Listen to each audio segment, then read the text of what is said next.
What up guys, yes, I'm in the office with the PS3, a bit of a cold, so excuse me if I'm sounding a bit husky and losing my voice somewhat. But what I'll do is I'll click record and then get on with the video, which will be as the title suggests. Now on my PS3 here, you can see there's Grand Theft Auto 5, that's a disc inserted into there, and you'll know that, well, you might know, you might not know, depends on whether you watch my other videos, but I completed Grand Theft Auto 5 at some point last week, and before that I got stuck into a bit of GTA 4. So we'll load up GTA 4, obviously, as I say, as the title suggests. This video will be a let's play kind of video of The Lost and the Damned. No, The Lost and Damned, should I say. Always get that wrong. Yes, so I was playing a bit of GTA 4, and in the last GTA 4 video I did, I got to a point where when I first owned the game I got stuck, and for some reason I flew straight past, that point. This time round it only took me a couple of attempts to complete that mission. It was something that, it just was a stumbling block, and I just gave up in the end when I first owned GTA 4. So I managed to complete that, and then I really started getting into the game. Not so much the story, I didn't really follow the story because I was trying to hurry through it before GTA 5 came out, but I was just interested to see where the missions went and all of that shit. Pardon me, I've got a bit of gas because I've been out running as well. Yes, so skipped through that and finally managed to actually complete GTA 4, which I'm really happy about.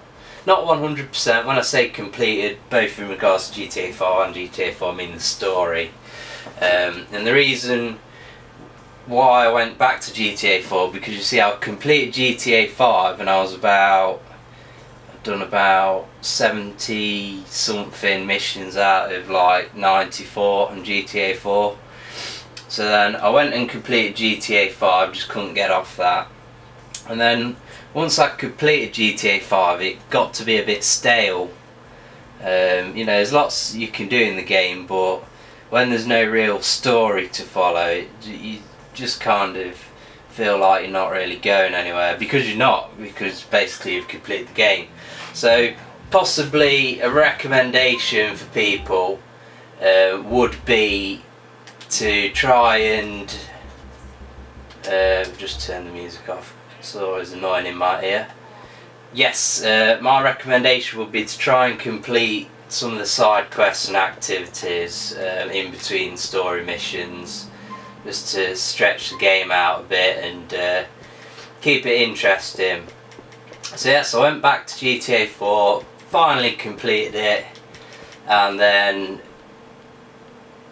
basically the natural progression after that is to play The Lost and Damned, and I felt like I had to do a video on it because so far I'm pretty impressed. The first thing that you do notice when going back to the GTA 4 games is how low the resolution of the actual game is.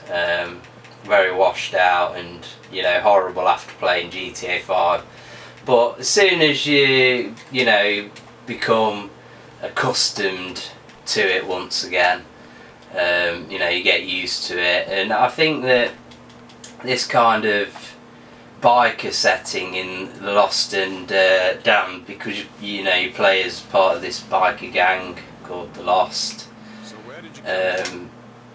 and I'm basically skipping through the story on this one as well, because after this I've got the Ballad of Gay Tony to get through. But I think that this whole biker setting suits Liberty City more than this, all the kind of mafia shit in GTA 4.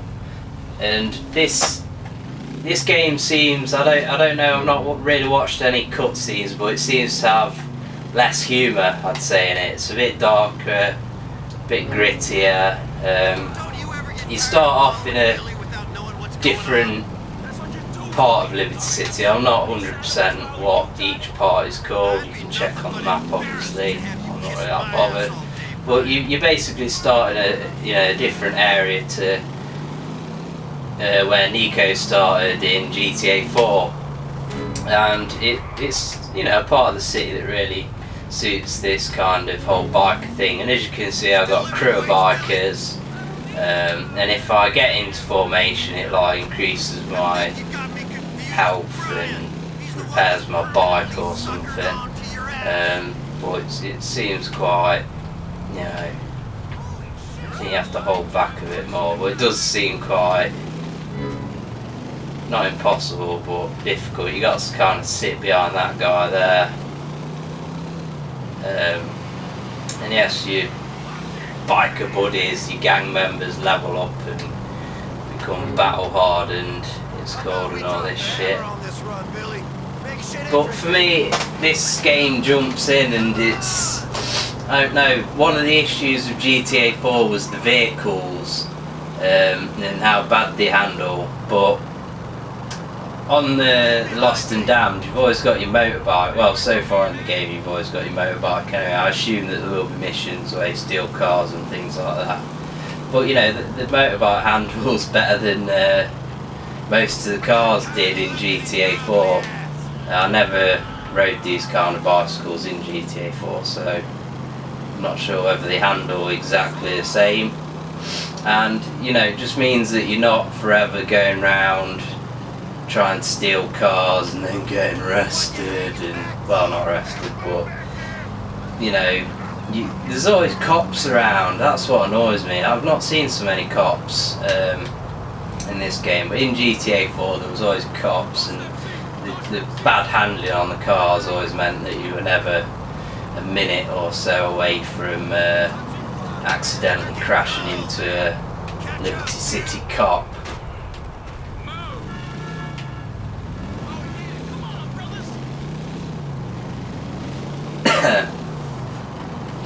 So a lot of the time, instead of having a yellow marker to follow, there is actually, is that a yellow marker to follow there? Oh, there is one.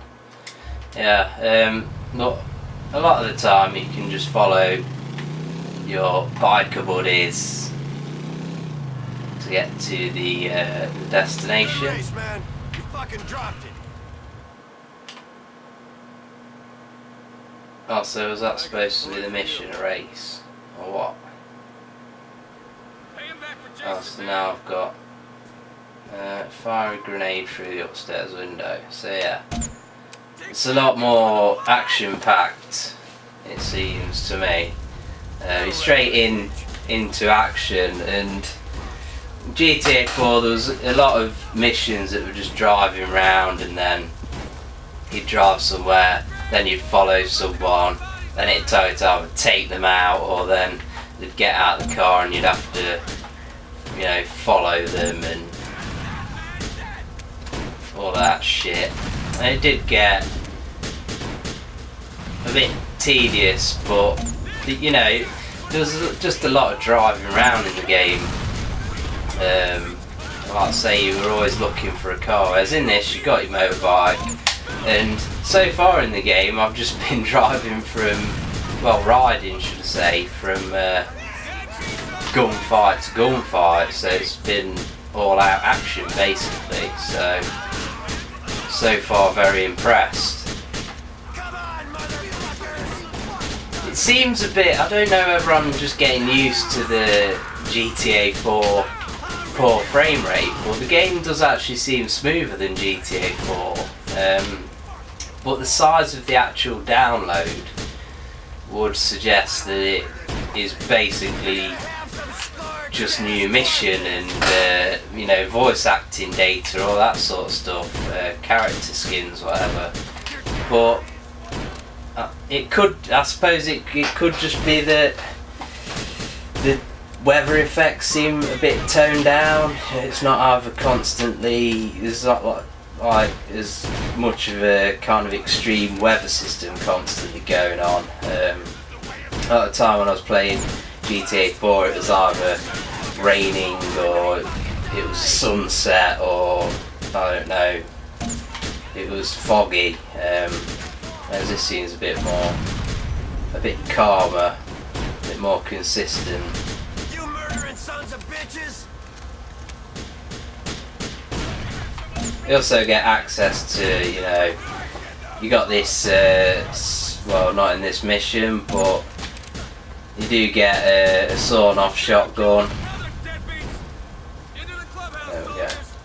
Alright, so now I'll go and pick some weapons up, so I need them. There we go. So what we got? We got a gun, we got the old sawn-off shotgun I was talking about. So yeah, this sawn-off shotgun, I don't ever recall using one in GTA 4. It may have been in there, but you're never forced to use it. This game gives you it, so you use it. You know, it's just there. You gonna kill me or what?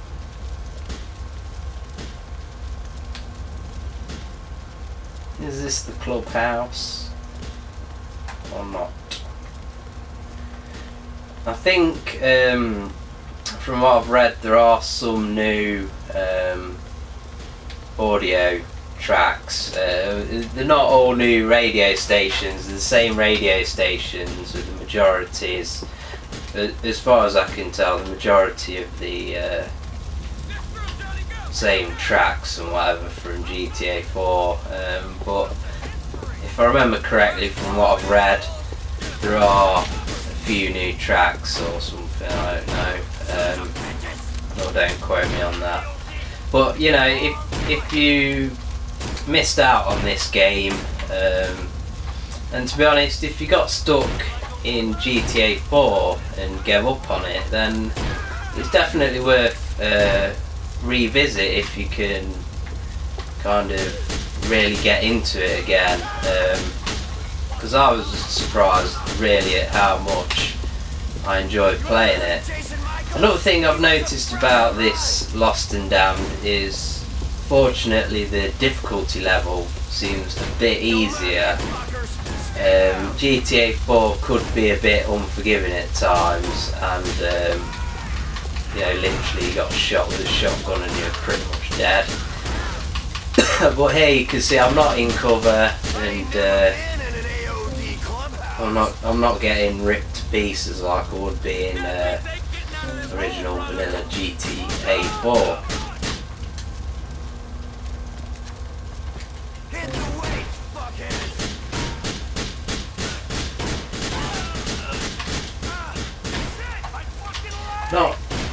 Not sure how different the city is compared to GTA 4.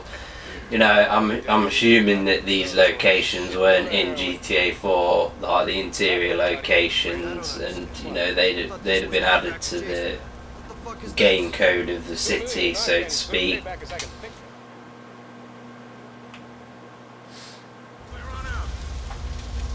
Which is good, because it means that you don't feel like doesn't feel like they're basically recycling a lot of stuff out of GTA 4. Keeps it fresh. Here come the cherry Where's our fucking bike? Is it down here somewhere? There it is. I had a bit of trouble seeing it. That's what happens when you've got a tiny fucking screen. Whoa. So yes, I'm getting stuck into Grand Theft Auto 4, Lost and the Damned. Now I've got to get rid of freaking wanted level. It is a fairly decent looking game. Once you get past the frame rate and the low resolution, there are some nice lighting effects and that stuff. You'll know what I mean if you've played GTA 4. There used to be a lot of taxis in this game. Maybe they took all the police out and changed them to taxis. Yeah, it's not had chance to visit the gun shops yet, see whether they're the exact same ones out of GTA 4. But like I say, if you enjoyed GTA 5 and you've never completed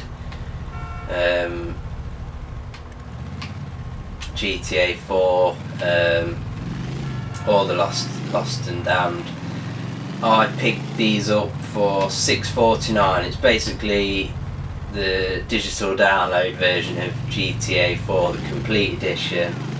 They did a pre-order offer for GTA 5. Didn't have to pre-order GTA 5 though, because I managed to pick this deal up. So for £6.49, it's just ridiculous value for money. GTA 4 alone, you know, completing the story mode was probably 24 hours. And then you got another 2 games on top of that with, from what this game seems like a fresh outlook on Liberty City. I read in some reviews, or watched in some videos even, reviewers are saying that it gives a different outlook on Liberty City, and I thought, hold on, that's got to be a bit of a load of bollocks. But you do genuinely feel like you're just operating in a different sort of neck of the woods. And Ballad of Gay Tony. Well, we'll see when I complete this. I shall be getting stuck into a bit of that, but gonna enjoy this and then get on to a bit of Ballad of Gay Tony. But definitely recommend this GTA 4 pack. Thumbs up and double thumbs up for GTA 5. Alright.